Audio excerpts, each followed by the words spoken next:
What if I told you that the greatest dynasty in sports history did not begin with championships, superstars, or sold-out crowds, but with struggle, confusion, and a team that finished in last place? When people hear the name New York Yankees, they think of dominance. They think of legends, trophies, and history stacked higher than any other franchise in sports. But long before the pinstripes became a symbol of greatness, there was a season that almost no one talks about. A season where the Yankees were not feared. A season where they were not respected. A season where they were simply trying to survive. Today, we are going back to the year 1913, the season that quietly changed everything. This is not a story about winning.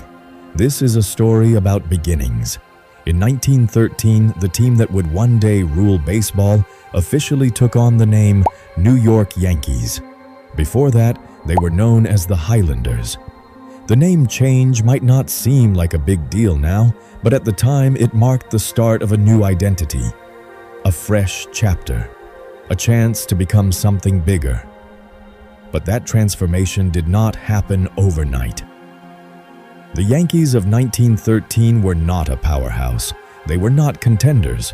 In fact, they finished the season with a painful 57-94 record, dead last in the American League. Loss after loss piled up, and for fans watching at the Polo Grounds, hope was often the only thing keeping them in their seats. There were no massive crowds roaring with expectation. There were no championship banners hanging overhead. There was just baseball in its rawest form, hard, exhausting, unforgiving. Yet within that struggle, something important was happening. The players on this team were not stars. They were grinders, men who played through injuries, rough travel, poor fields, and little recognition. Baseball in 1913 was brutal. Catchers had minimal protection. Pitchers threw complete games until their arms gave out. Players traveled by train and played day games under the sun with no relief. Ed Sweeney was one of those men. As the Yankees' main catcher, he took a beating every single game. Foul tips, collisions, wild pitches. He endured it all. He hit for a solid average, drove in runs, and stayed behind the plate when many others could not. His body paid the price, but his toughness reflected what early Yankees baseball was all about: survival. Then there was Birdie Cree, one of the few bright spots in an otherwise dark season.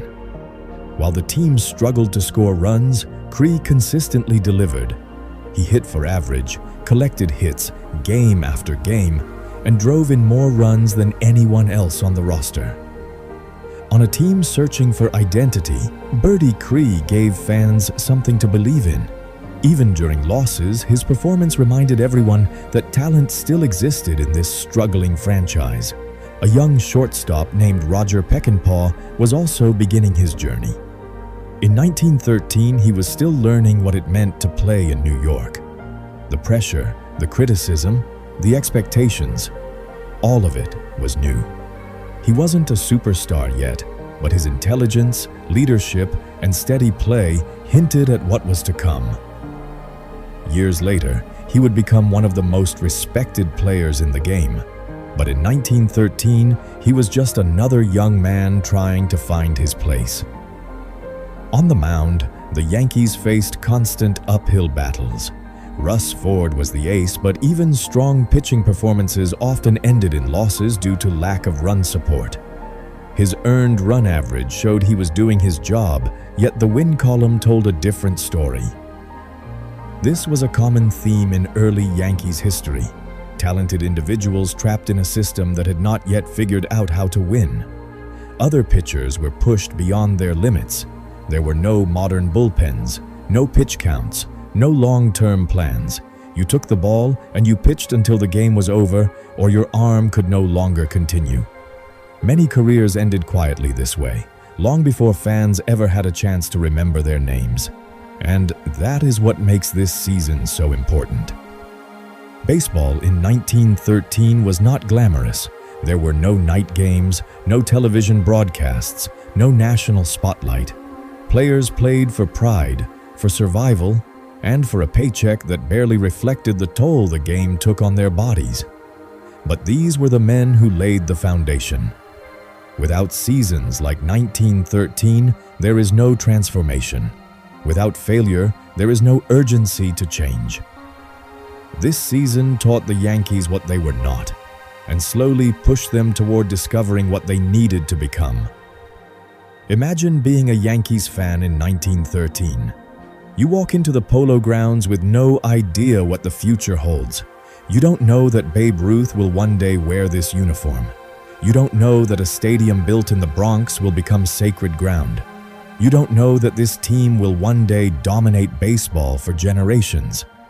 All you have is belief. Belief that one day things will be different. And that belief was right. Within the next decade, everything would change. Ownership decisions, bold moves, legendary acquisitions, all of it stemmed from the lessons learned during these early, painful years. The Yankees learned how unforgiving New York could be. They learned that losing was unacceptable, and they learned that to survive in this city, you had to aim higher than everyone else. The 1913 New York Yankees did not make headlines. They did not lift trophies. They did not make history in the way we usually define it. But they started something. Every championship, every dynasty, every unforgettable moment traces back to teams like this. Teams that struggled so future teams could soar. So the next time you see the Yankees celebrated as the most successful franchise in sports, remember this season. Remember the losses. Remember the unknown names. Remember the foundation. Because greatness is not born in victory. It is forged in failure. If you enjoyed this journey into the forgotten past of Yankees baseball, make sure you subscribe to New York Yankees history for more deep stories, untold seasons, and legendary moments that shape the greatest franchise in sports. And always remember, once a Yankee, always a Yankee.